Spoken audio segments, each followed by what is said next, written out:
আসসালামু আলাইকুম ওয়া রাহমাতুল্লাহ। আশা করছি আপনারা ভালো আছেন। আমি আলহামদুলিল্লাহ ভালো আছি। তো আজকের টপিক হচ্ছে other words used as noun and adjective used as a noun. Adjective noun হিসেবে ব্যবহৃত হতে পারে। দ্য ম্যান ইজ পোর, এই পোরটা হচ্ছে কি অ্যাডজেক্টিভ, এটা নাউন হিসেবে ব্যবহৃত হয়েছে।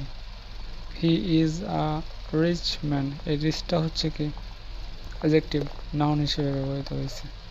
দ্য বয় ইজ ব্রেভ, ব্রেভটা হচ্ছে অ্যাডজেক্টিভ কিন্তু এখানে নাউন হিসেবে ব্যবহৃত হয়েছে।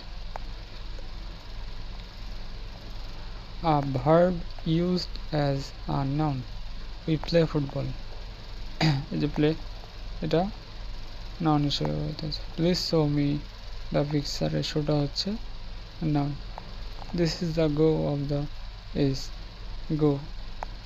an adverb used as a noun, যেমন এখানে আছে he will come, then এটা হচ্ছে এই অ্যাডভার্বটা নাউন হিসেবে ব্যবহৃত হয়েছে। wait for a while, এটা হচ্ছে নাউন হিসেবে ব্যবহৃত হয়েছে।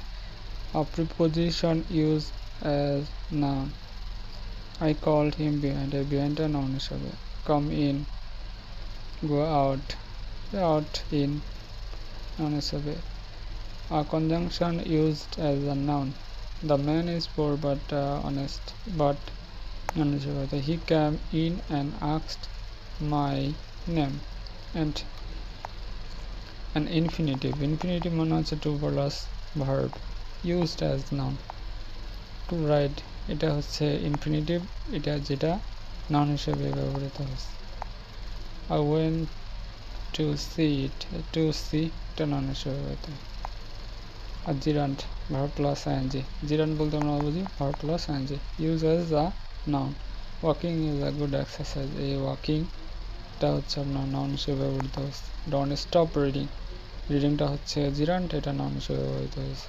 তো ধন্যবাদ সবাইকে, আসসালামু আলাইকুম।